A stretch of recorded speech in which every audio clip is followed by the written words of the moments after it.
नमस्कार दोस्तों, आप सभी का स्वागत है हमारे चैनल पर।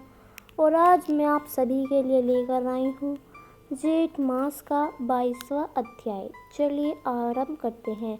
लोमेश जी कहने लगे कि हे पूर्व काल में अवंती देश में वीरसेन नाम का राजा था। उसने नर्मदा के किनारे राज्य सूर्य यज्ञ किया और अश्वमेध यज्ञ भी किए, जिनके खंभे सोने के बनाए गए। ब्राह्मणों को अन्न का बहुत सा दान दिया और बहुत सी गौएं, सुंदर वस्त्र और सोने के आभूषणों से युक्त दान दी। वह देवताओं का भक्त और दान करने वाला था। भद्रक नाम का एक ब्राह्मण, जो अत्यंत मूर्खकुलहीन, कृषि कार्य करने वाला, दुराचारी तथा अधर्मी था, वह भाई बंधुओं से त्यागा हुआ इधर उधर घूमता हुआ देव यात्रियों के साथ प्रयाग में आया और जेठ में उनके साथ 3 दिन तक स्नान किया। वह 3 दिन में ही निष्पाप हो गया। फिर वह अपने घर चला गया। वह ब्राह्मण और राजा दोनों एक ही दिन मृत्यु को प्राप्त हुए। मैंने इन दोनों को बराबर इंद्रलोक में देखा। तेज रूप, बल, स्त्री, वस्त्र और आभूषणों में दोनों समान थे। ऐसा देखकर उसके महात्म्य का क्या कहा जाए। राजसूय यज्ञ करने वाला स्वर्ग का सुख भोग कर फिर भी जन्म लेता है, परंतु संगम में स्नान करने वाला जन्म मरण से रहित हो जाता है। गंगा और यमुना के संगम की हवा के स्पर्श से ही बहुत से दुख नष्ट हो जाते हैं। अधिक क्या कहें, और किसी भी तीर्थ में किए गए पाप जेठ मास में प्रयाग में स्नान करने से नाश हो जाते हैं। मैं पिशाप मोचन नाम का एक पुराना इतिहास सुनाता हूँ। इस इतिहास को यह कन्याएं और तुम्हारा पुत्र भी सुने, उससे इनको समृद्धि प्राप्त होगी। पुराने समय में देवहूति नाम का बड़ा गंभीर और वेदों का पारंगत एक वैश्य ब्राह्मण था। उसने पिशाच को निवृत्त किया था। वेदनिधि कहने लगे कि वह कहाँ का रहने वाला है, किसका पुत्र, किस पिशाच को उसने निर्मुक्त किया। आप विस्तार पूर्वक यह सब कथा सुनाइए। लोमेश ऋषि ने कहा, कीलपग से निकली हुई सुंदर सरस्वती के किनारे पर उसका स्थान था। जंगल के बीच में पुण्य जल वाली सरस्वती बहती थी। वन में अनेक प्रकार के पशु भी विचरते थे। उस ब्राह्मण के श्राप के भय से पवन भी बहुत सुंदर चलती थी तथा समय पर वर्षा भी बरसती थी और वन चैत्ररथ के समान था। उस जगह आश्रम में धर्मात्मा देवहूति रहता था। उसके पिता का नाम सुमित्र था और वह लक्ष्मी के वरदान से उत्पन्न हुआ था। वह सदैव आत्मा को स्थिर रखता, गर्मी में अपने नेत्र सूर्य की तरफ रखता, वर्षा में खुली जगह पर तपस्या करता, हेमंत ऋतु में सारस्वत सरोवर में बैठता और त्रिकाल संध्या करता। जितेंद्रिय और सत्यवादी भी था। आपसे आप गिरे हुए फल और पत्तियों का भोजन करता था। इसका शरीर सूखकर केवल हड्डियां मात्र रह गई थी। इस प्रकार उसको तप करते हुए वहां पर 1000 वर्ष बीत गए। तप के प्रभाव से उसका शरीर अग्नि के समान प्रज्वलित था। विष्णु की प्रसन्नता से ही वह सब कर्म करता। दधीचि ऋषि के वरदान से ही वह श्रेष्ठ वैश्य हुआ था। एक समय उस ब्राह्मण ने जेठ मास की एकादशी की हरि की पूजा करी, उनकी सुंदर स्तुति तथा विनती करी।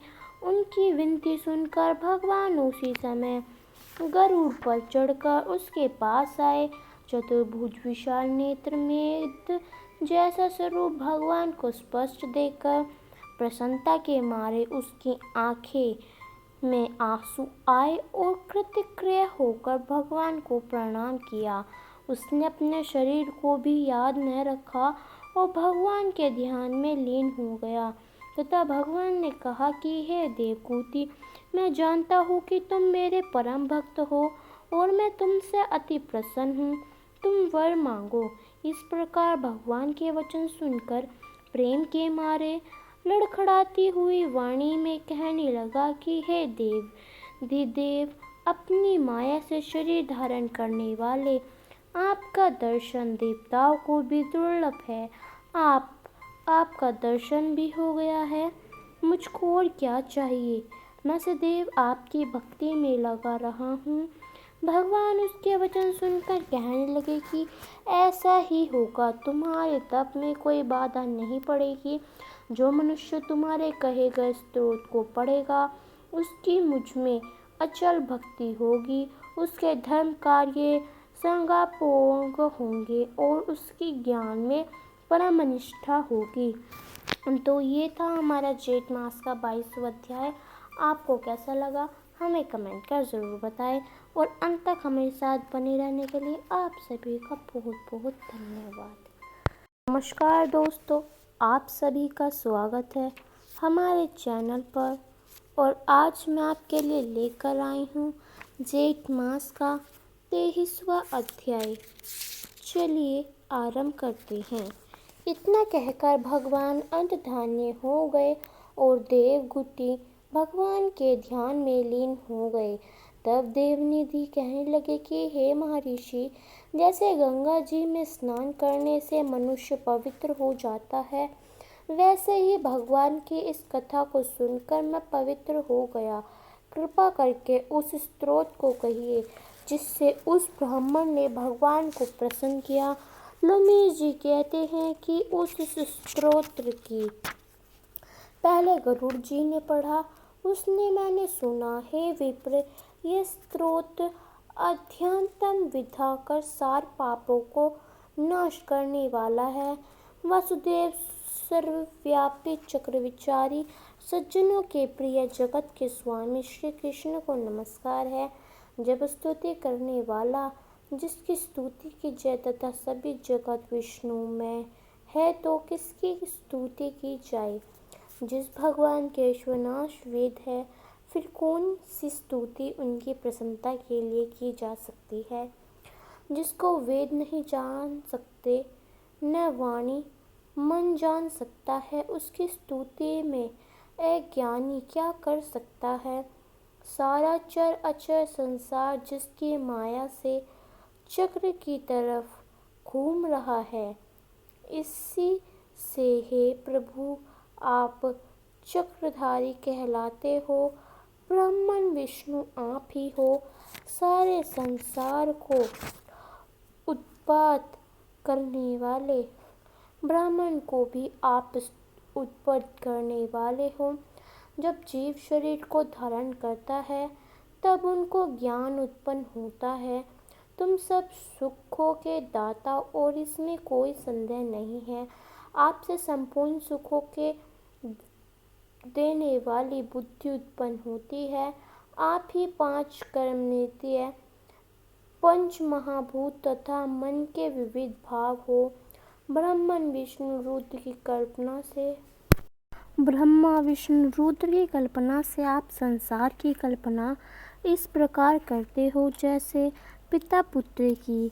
कवियों में जो रूप शोभा देता है, उन निगुण विष्णु भगवान को नमस्कार करता हूँ। जिसमें ज्ञान रखने से श्रोत्रियों में कहे हुए कर्मों को लोग करते हैं, उस पवित्र ब्राह्मण को मैं नमस्कार करता हूँ। मैं उस शत्रु रूप हरि को, जिसकी योगी लोग सब प्राणियों में आत्म रूप में देखते हैं, उपासना करते हैं, जिसको अदेख कहते हुए गाते हैं और यज्ञ करते हैं, उस माधव भगवान को मैं नमस्कार करता हूँ। मनुष्यों को माया तथा मोह में पैदा हुए विचित्र आभास, अहंकार तथा ममता को जानकर खो देते हैं, उन भगवान को मैं नमस्कार करता हूँ। सदा भक्त करने वाली ज्वाला आपके चरण कमल की छाया पहुँचने से नहीं जलाती, जिसके स्मरण मात्र से मोह अज्ञान रोग दुख दूर हो जाते हैं, उस अंत रूप को नमस्कार करता हूँ जिसमें मिल जाने पर और किसी दूसरे की इच्छा नहीं रहती, जिसको जानकर अद्वैतवादी आत्मा को देखते हैं।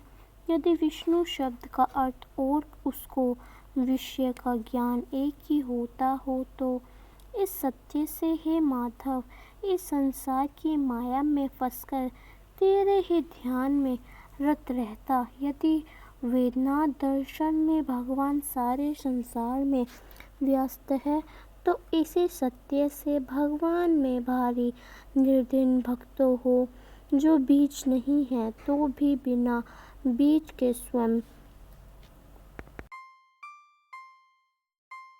लोमेश ऋषि कहने लगे कि हे जिस पेशाब को देवकूटी ने मुक्त किया, वह पहले दविद्र नगर में चित्र नाम वाला राजा था। वह बड़ा शूरवीर, सत्पारण्य तथा पुरोहितों को आगे करके या गादी करता था। दक्षिण दिशा में उसका राज्य था और उसके कोष धन से भरे हुए थे।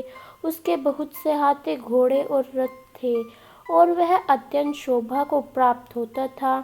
बहुत सी स्त्रियों में क्रीड़ा करता था और अनेक यज्ञ उसने किए थे। वह नित्य अतिथियों की पूजा करता था और अस्त्र शस्त्र विद्या में निपुण था और ब्राह्मण, विष्णु, महेश तथा सूर्य की पूजा सदैव किया करता था। वह जंगल में ही स्त्रियों से घिरा हुआ क्रीड़ा किया करता था। एक बार वह पाखंडियों के मंदिर में गया और वेदहीन भस्म लगाए हुए पाखंडी महात्मा बने हुए से उस राजा की बातचीत हुई। पाखंडियों ने कहा कि हे राजन, शैव धर्म की महिमा सुनो। इस धर्म के प्रभाव से मनुष्य पाप को काटकर मुक्त हो जाता है। सब वर्णों में शैव मत ही मुक्ति का देने वाला है। शिव की आज्ञा के बिना दान, यज्ञ और तपों से कुछ नहीं बनता। शिव का सेवक होकर भस्म धारण करना, जटा रखने से ही मनुष्य मुक्त हो सकता है। जटा धारण करने तथा भस्म लेपन से ही मनुष्य शिव के समान हो जाता है। इसके बराबर कोई पुण्य नहीं है। जटा भस्म धारण किए हुए सभी योगी शिव के संदेश होते हैं। अनजड़, नपुंसक तथा मूर्ख सब जटा से ही पहचाने जाते हैं। शूद्र वर्ण के शैव भी पूजनीय है। विस्मित ऋषि होकर तप से ब्राह्मण हो गए, वाल्मीकि चोर होकर उत्पन्न ब्राह्मण हो गए। अतएव शिव पूजन में किसी बात का विचार नहीं है। तब से ही ब्रह्मत्व प्राप्त होता है, जन्म से नहीं। इस कारण शिव का दर्शन उत्तम है तथा शिव के सिवाय दूसरे देवता का पूजन न करे। शिव तपस्वी को विष्णु का त्याग करना चाहिए, न ही विष्णु की मूर्ति का पूजन करना चाहिए। विष्णु के दर्शन से शिव का द्रोह उत्पन्न होता है और शिव के द्रोह से रोदपति नरक मिलते हैं। इसी से भवसागर से पार होने के लिए विष्णु का नाम भी लेना चाहिए। शिव भक्त निष्ठ होकर जो शिव से प्रेम करता है वह कैलाश में वास करता है, इसमें कुछ संदेह नहीं। इस धर्म के पालन करने वालों का कभी नाश नहीं होता। इस पाखंडी के ऐसे वचन सुनकर राजा ने मोह में आकर उनका धर्म ग्रहण कर लिया और वैदिक धर्म को त्याग दिया। श्रुति, स्मृति और ब्राह्मणों की निंदा करने लगा। उसने अपने घर के अग्निहोत्र को बुझा दिया और धर्म के कार्य बंद कर दिए। विष्णु की निंदा और वैष्णव से द्वेष करने लगा और बोला, कहाँ है विष्णु, कहाँ देखा जाता है, कहाँ रहता है, किसने देखा है। और जो लोग नारायण का भजन करते थे उनको दुख देता था। पाखंडियों का मत ग्रहण कर राजा वैदिक धर्म, व्रत, दान और दानियों को नहीं मानता था। अन्याय से दंड देता। वह कमी राजा सदा स्त्रियों के समूह में घिरा रहता और क्रोध से भरा हुआ रहता। गुरु तथा पुरोहितों के वचनों को नहीं मानता था। पाखंडियों पर विश्वास करता हुआ उनको गांव, हाथी, घोड़े और सुवर्ण आदि देता। उनके सब कार्य करता, भस्म धारण करता और मस्तक पर जटा रखता था। और जो कोई विष्णु का नाम लेता उसको वध का दंड दिया जाएगा। यही ढूंढी पिटवा दी थी। उसके डर से ब्राह्मण तथा वैष्णव ने उस देश को छोड़ दिया और दूसरे देश में चले गए। सारे देशवासी केवल नदी के जल से ही जीते थे। जीविका के दुखी होकर वृक्ष आदि नहीं लगाते थे, न ही खेती करते थे। प्रजा अन्न के प्रभाव से गला सड़ा अन्न भी खा लेती थी। आचार विचार अग्नि क्रिया सबको छोड़कर काल रूप की तरफ वह राजा शासन करता था। कुछ काल पश्चात उस राजा की मृत्यु हो गई और वैदिक रीति से उसकी क्रिया भी नहीं की गई। यह यमदूतों ने अनेक प्रकार के दुख उठाता हुआ कहीं लोहे के किलों पर से चलना पड़ा, कहीं जलते अंगारों पर चलना पड़ा, जहाँ सूर्य अति तीव्र था और न कोई छाया का वृक्ष था। कहीं लोहे के डंडे से पीटा गया, कहीं बड़े बड़े दांते वाले भेड़िया और कुत्तों से काटा गया। इस प्रकार दूसरे पापियों का हाहाकार सुनता वह राजा यमलोक में पहुंचा। तो ये था हमारा जेठ मास का 24वां अध्याय। आपको कैसा लगा हमें कमेंट कर ज़रूर बताएं और अंत तक हमारे साथ बने रहने के लिए आप सभी का बहुत बहुत धन्यवाद। लोमश जी कहने लगे कि वह राजा पहले तो तामश्रीम नामी नरक में गया, फिर अंतश्मीन जहाँ पर अति दुखों को प्राप्त हुआ, फिर महादेव, फिर काल सूत्र नामी महानर्क में गया, फिर मूर्छ को प्राप्त हो गया, फिर मूर्छ से चेतना आने पर तापन और संप्रतापन नाम के नर्क में गया। अनेक दुखों को भोगता हुआ बड़े प्रताप नाम नरक में गया। तब काकोल, कुड़पल, पूर्व, मृतिका, लोहशंकु, मृजीप आदि नरकों में होता हुआ 80 पत्र पावन में पहुँचा गया। फिर लोहधारक आदि नरकों में गिराया गया। भगवान विष्णु के साथ देश करने के कारण वह 21 युग तक भयंकर नरकों की यातना भोगता हुआ नरक से निकल कर हिमालय पर्वत पर बड़ा भारी पेशाब हुआ।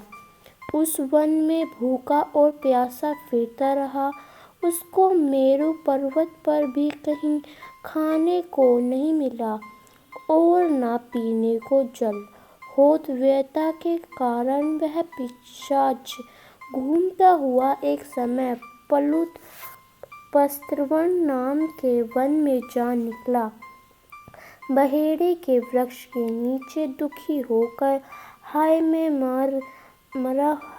मरा ऐसा जोर जोर से पुकारने लगा और कहने लगा, भूख से दुखी मेरे इस जन्म का कब अंत होगा।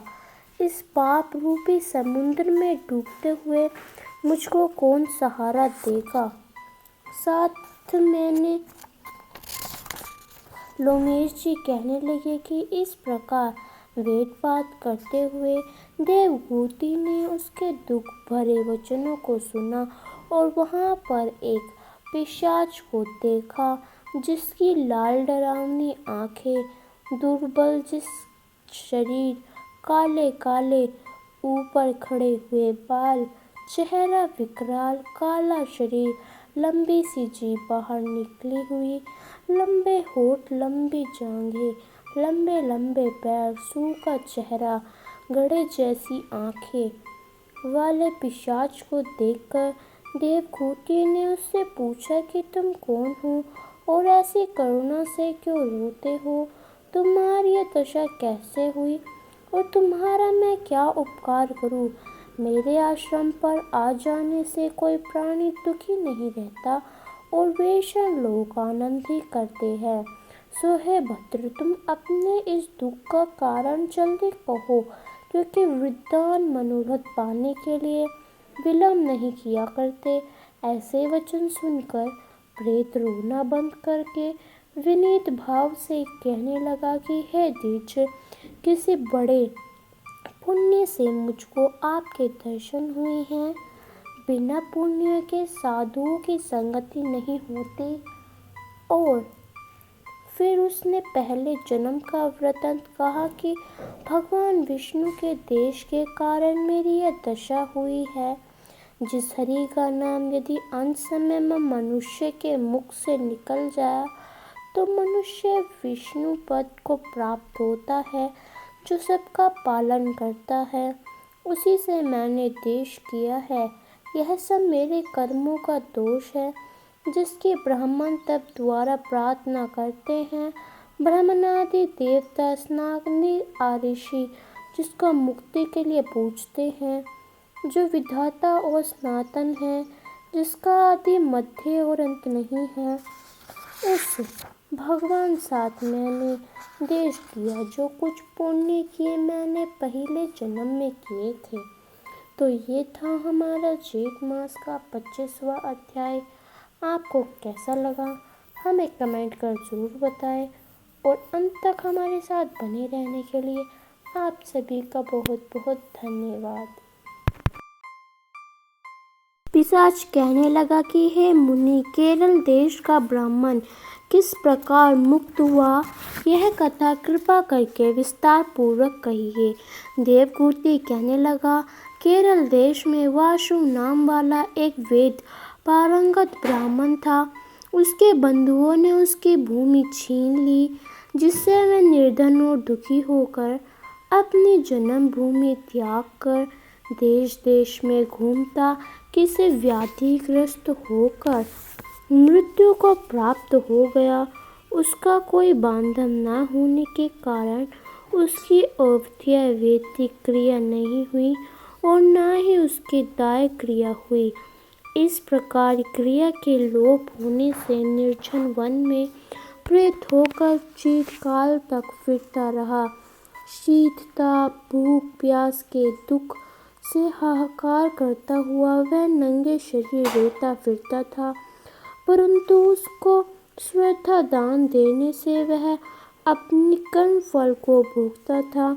जो लोग अग्नि में आहुति देते थे, भगवान का पूजन नहीं करते, आत्मविद्या का अभ्यास नहीं करते, अच्छे तीर्थों से विमुख नहीं रहते हैं, जो दुखी लोगों को सुवर्ण वस्त्र, तांबूल, रत्न, फल तथा जल नहीं देते, तथा छल कपट से जीविका प्राप्त करने वाले, दूसरों तथा स्त्रियों का धन हरने वाले, पाखंडी, कुटिल, चोर, बाल व्रत तथा आतुर स्त्रियों पर निर्दयता करने वाले, आग लगाने वाले, विष देने वाले, झूठी गवाही देने वाले, कुमार्ग पर चलने वाले, माता पिता, भाई बहन, संतान तथा अपनी स्त्री का त्याग करने वाले, जो सभी तीर्थ में ध्यान लेते हैं, पालन करने वाले, स्वामी को त्यागने वाले, गौ तथा भूमि के चोर, वेदों की निंदा करने वाले, वृथा घोर करने वाले, प्राणियों की हिंसा करने वाले,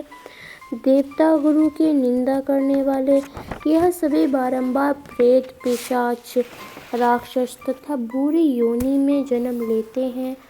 अतः बुरे कर्मों से बचकर धन के कार्य तथा यज्ञ, दान और तप आदि करने चाहिए, क्योंकि कर्म फल आश में मिलता है। इस प्रकार प्रेत की गति देखकर पाप कर्म कदापि नहीं करने चाहिए। ब्राह्मण कहने लगा कि इस प्रकार उस केरल ब्राह्मण ने उस पर्वत पर अधिक समय व्यतीत करके एक मार्ग में पथिक को देखा, जो 2 गगरियों में त्रिवेणी का जल लिए हुआ था, आनंद पूर्वक भगवान के चरित्र का गान कर रहा था। प्रेत ने उसका मार्ग रोककर कहा कि तुम डरो मत, इस नगरी का जल मुझको पिलाओ, नहीं तो मैं तुम्हारे प्राण ले लूँगा। तो ये था हमारा जेठ मास का 26वां अध्याय। आपको कैसा लगा हमें कमेंट कर जरूर। पथिक कहने लगा कि हे प्रेत, तुमने सारस के वचन किस प्रकार और क्या सुने थे, सो कृपा करके कहिए। प्रेत कहने लगा कि इस वन में कुहेरा नाम की नदी पर्वत से निकली है। मैं घूमता घूमता उस नदी के किनारे पहुंचा और थकावट दूर करने के लिए वहां पर ठहर गया। उसी समय लाल मुख और तीखे दांत वाला एक बड़ा बंदर वृक्ष से उतरकर जल्दी से वहां पर आया जहां एक सारस सोया हुआ था। उस चंचल वन में कहीं एक पक्षी को देखकर उस सोए हुए सारस को धूम से पैरों से पकड़ लिया और तो सब पक्षी उड़कर वहां से चले गए, परंतु सारस भयभीत होकर विलाप करती हुई वहां ही रुक गई। नींद के दूर होने तथा भय से नेत्र खोलकर सारस ने बंदर को देखा और मधुर वाणी से कहने लगा कि हे बंदर, तुम बिना अपराध मुझको क्यों दुख देते हो? इस संसार में राजा भी केवल अपराधियों को ही दंड देता है। तुम्हारे जैसे श्रेष्ठ प्राणी किसी को पीड़ा नहीं देते। हम अहिंसक और दूसरे के कर्मों को नहीं देखते। जल की काई खाने वाले, आकाश में उड़ने वाले, वन में रहने वाले, अपनी स्त्री से प्रेम करने वाले, दूसरों की स्त्री को त्यागने वाले, दूसरों की बुराइयों से दूर रहने वाले, चोरी न करने वाले, बुरे संगतों में वर्जित, किसी को कष्ट न देने वाले हैं। सो इस प्रकार मुझ निरपराधी को हे बंदर छोड़ दो। मैं तुम्हारे पहले जन्म के वृत्तांत जानता हूँ। यह वचन सुनकर वह बंदर उसको छोड़कर दूर बैठ गया और कहने लगा कि तुम मेरे पूर्व जन्म का वृत्तांत को कैसे जानते हो? तुम अज्ञानी पक्षी हो और मैं वन में घूमने वाला। सारस कहने लगा कि मैं अपने जाति के समृद्धि के बल से तुम्हारे पूर्व जन्म का सब वृत्तांत जानता हूँ। तुम पूर्व जन्म में विंध्य पर्वत के राजा थे और मैं तुम्हारे कुरल का पूज्य पुरोहित था। तुम राजा होकर अपनी प्रजा को पीड़ा दिया करते थे। विवेकहीन तुमने बहुत सा धन इकट्ठा किया, सो वानर प्रजा को पीड़न रूपी अग्नि की ज्वाला से तुम पहले ही तप चुके हो। पहले तुम कुंभीपाक नरक में घेरे गए। तुम्हारे शरीर को नरक में 3000 वर्ष बीत गए। फिर नरक से निकलकर बचे हुए पापों के कारण तुम इस बंदर की योनि में आए और मुझको मारना चाहते हो। पूर्व जन्म में तुमने ब्राह्मण के बाग से लूटकर बलपूर्वक फल खाए थे। उसका यह भयंकर फल हुआ कि तुम वानर और वानसी हुए। तो ये था हमारा जेठ मास का 27वां अध्याय। आपको कैसा लगा हमें कमेंट कर जरूर बताइए। प्रेत कहने लगा कि हे पाथिक, इस समय तुम्हारे पास जो यह गंगा जल है मांगता हूँ, क्योंकि मैंने इसका बहुत कुछ महात्म्य सुना है। मैंने इस पर्वत पर गंगा जल का बड़ा अद्भुत आश्चर्य देखा था, इसलिए यह जल मांगता हूँ। क्योंकि मैं प्रेत योनि में अति दुखी हूँ। एक ब्राह्मण अंधकारी को यज्ञ कराकर ब्रह्मा राक्षस हो गया है। वह हमारे साथ 8 वर्ष तक रहा। उसके पुत्र ने उसकी अस्थियों को इकट्ठा करके गंगा में कनखल स्थान में गिरवा दिया। उसी समय वह राक्षसत्व त्याग कर सद्गति को प्राप्त हुआ। यह मैंने प्रत्यक्ष देखा है, इसलिए मैंने तुमसे प्रार्थना की है कि मैंने पहले जन्म में तीर्थ स्थानों में बड़े बड़े दान लिए थे और उनका प्रायश्चित नहीं किया था। इसी से मैं हजारों वर्ष तक इस प्रेत योनि, जिसमें अन्न और जल मिलना अति दुर्लभ है, दुख पा रहा हूँ। इस योनि में मुझको हजारों वर्ष बीत गए। इस समय आप जल देकर मेरे प्राणों को, जो कंठ तक आ गए हैं, बचाओ। कुष्ठ आदि रोग से भी मनुष्य प्राणों को त्याग करने की इच्छा नहीं करता। देवहूति कहने लगे कि ऐसे उस प्रेत के वचन सुनकर वह ब्राह्मण बड़ा विस्मित हुआ और वह अपने मन में विचारने लगा कि संसार में पाप और पुण्य के फल अवश्य आ पड़ते हैं। देव, दानव, मनुष्य, कीड़े मकोड़े भी रोगों से पीड़ित होते हैं। बाल तथा वृद्धों का मरण, अंधा, कुबड़ापन, ऐश्वर्य, दरिद्रता, पंडित्य तथा मुक्ता सब कर्मों से ही होता है। इस भूमि में जिन्होंने न्याय से धन इकट्ठा किया वह धन्य है। जो सुनकर प्रेत गदगद वाणी से बोला, हे पातिक, मैं जानता हूँ कि आप सुरज्य हैं। आप मुझको जीवन का आधार जल इस प्रकार दो जैसे मेद चातक को देता है। तब पातिक कहने लगा कि हे प्रेत, मेरे माता पिता भृगु क्षेत्र में बैठे हैं, मैं उन्हीं के लिए जल लाया हूँ। अब बीच में तुमने गंगा के संगम का जल मांग लिया। अब मैं इसी धर्म संदेह में पड़ गया कि क्या कान वस्तु में यज्ञों को इतना नहीं मानता जितना प्राण रक्षा को मानता हूँ। इसलिए प्रेत को जल देकर तर्पण करके माता पिता के लिए फिर जल लाऊंगा। लोमेश जी कहने लगे, इस प्रकार उस पातिक ने गंगा यमुना के संगम का जल उस प्रेत को दिया। उस प्रेत ने प्रीतिपूर्वक जल को पिया। उसी समय में प्रेत शरीर को छोड़कर दिव्य देहधारी हो गया। केरल कहने लगा कि बिंदु मात्र गंगा जल से वह प्रेत मुक्त हो गया। हम समझते हैं कि ब्राह्मण जी भी इस जल के गुण का वर्णन नहीं कर सकते, नहीं तो महादेव जी इस जल को मस्तक पर क्यों धारण करते। इस संसार में जो मनुष्य काया, वाचा और मनसा के पापों से रंग गए हैं वे गंगा जल के बिना नहीं धुलते। गंगा जल के सेवन से मुक्ति सदा सन्मुख खड़ी रहती है। जिसके जल को स्पर्श करते ही प्रेत प्रेतव को छोड़कर मुक्ति को प्राप्त होते हैं। तो ये था हमारा जेठ मास का 28वां अध्याय। आपको कैसा लगा हमें कमेंट कर ज़रूर बताएं और अंत तक हमारे साथ बने रहने के लिए आप सभी का बहुत बहुत धन्यवाद। वशिष्ठ जी कहने लगे कि हे महाराजा, दुर्लभ बहुत से जन समूह सहित अछोत सरोवर में स्नान करके सुखपूर्वक मोक्ष को प्राप्त हो गए। तब लोमेश जी कहने लगे, संसार रूपी इस तीर्थ राजा को सब श्रद्धा पूर्वक देखो।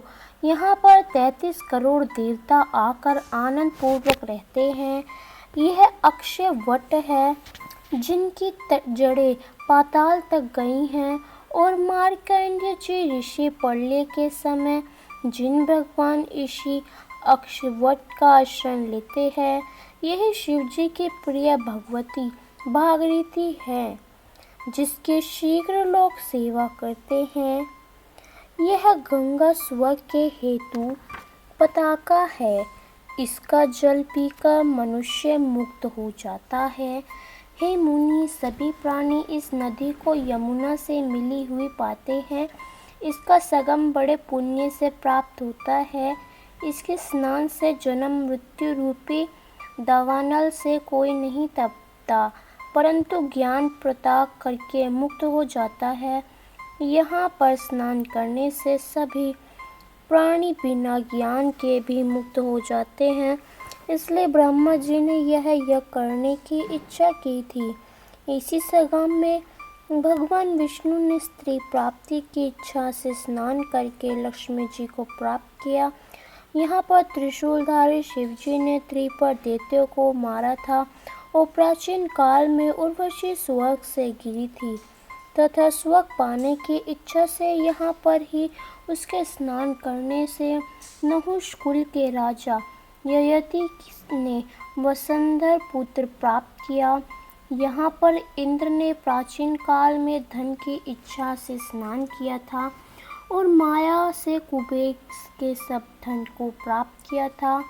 प्राचीन काल में नारायण तथा नर के हजारों वर्ष तक प्रयाग में निराहार रहकर उत्तम धर्म किया था।